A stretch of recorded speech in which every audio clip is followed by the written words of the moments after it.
Hello, my friends. In the Kursk direction, the front line has remained unchanged for the third day.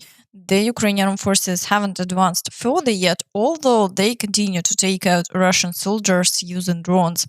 Russian war correspondents are openly reporting this. Unfortunately, the Hlyboke district remains under Russian control despite the destroyed bridges.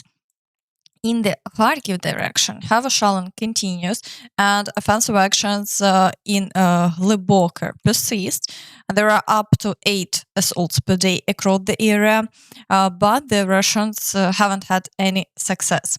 In Vovchansk, the fighting hasn't ceased either. The general staff's statement about battles near Pletenivka remains unconfirmed, so the situation here is still unchanged.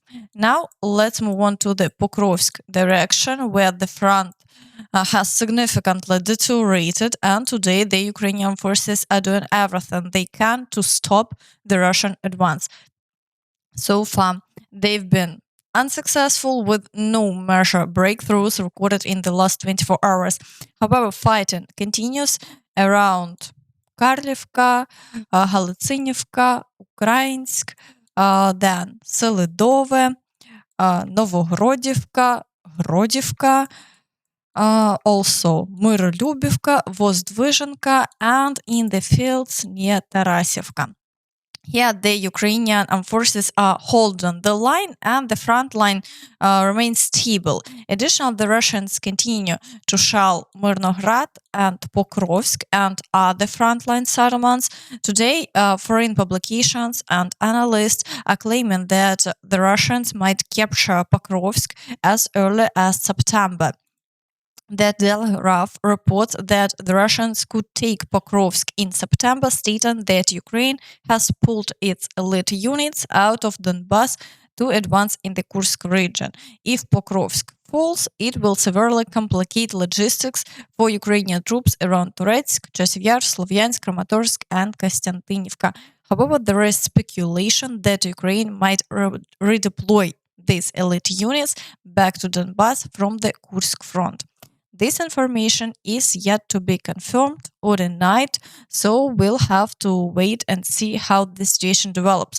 For now, it's clear that in September, the Russians will continue trying to expand the territory they control around Pokrovsk. Therefore, it's too early to talk about the capture of Pokrovsk. We also observe that the Russians are still focusing primarily on the southern front, hoping to advance towards Kurakhove. Only afterward might they attempt to stretch the front line towards Pokrovsk. Due to the Russian advance in the Pokrovsk direction, the situation around Kurakhove has significantly worsened. Ukrainian forces units defending near Krasnohorivka are now under serious threat as Russian forces are effectively approaching from behind. Fighting continues around Krasnohorivka, specifically near Georgievka and the village of Konstantinivka, where Ukrainian forces report that the Russians are attempting to encircle them. Meanwhile, the Russian forces continue their tactic of leveling the entire area with intense artillery strikes. The situation in the Toretsk direction is also dire. The number of attacks remains high, reaching up to 20 per day. Then Pivnichne has completely fallen under Russian control, and they have now secured positions near the outskirts of Toretsk, where heavy fighting is ongoing. Assaults on Nelipivka also persist alongside relentless shelling.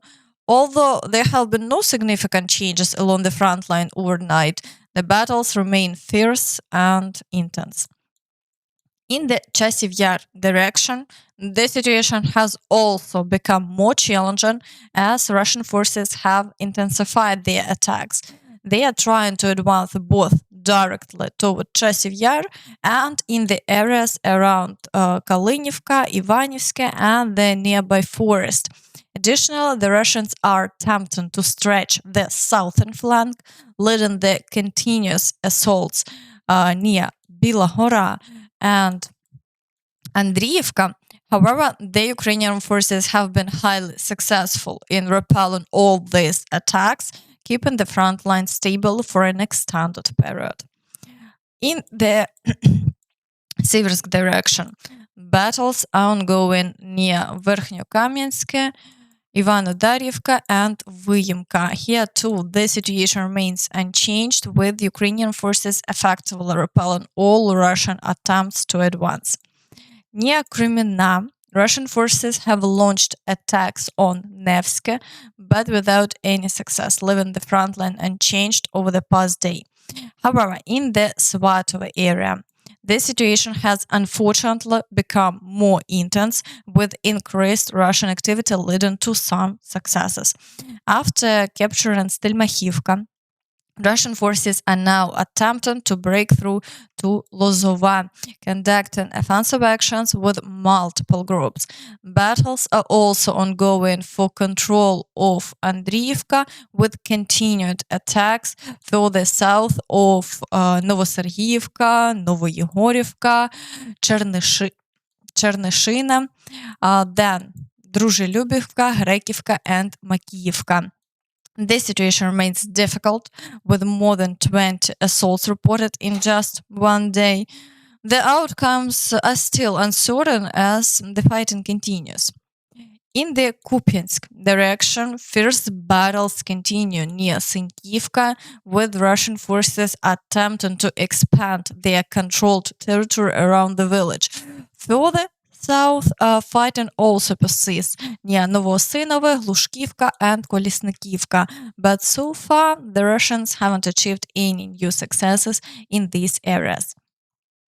In the Vuhledar direction, there is a surge in fake reports suggesting that Ukrainian forces are allegedly retreating from Vuhledar. This misinformation is being spread by pro-Russian frontline commentators who are unaware of the actual situation. In reality, the Ukrainian forces are firmly holding their ground. All Russian attacks are being repelled both near Vuhledar and Vodine, with no Russian successes reported in these areas.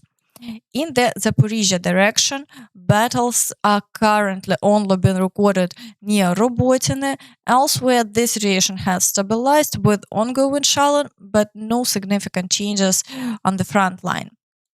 In the Kherson direction, shelling of the right bank continues, with Russian forces showing activity in offensive actions near Kozachye Lageri. However, there have been no changes along the front line so far. Overall, the situation today remains challenging, but there have been no major breakthroughs by Russian forces. We'll see how events unfold in the coming days. And that's all from me. So please don't forget to like this video, subscribe to the channel, and hit the notification bell to stay updated on all the latest news. Thank you for watching, and see you next time. Bye bye.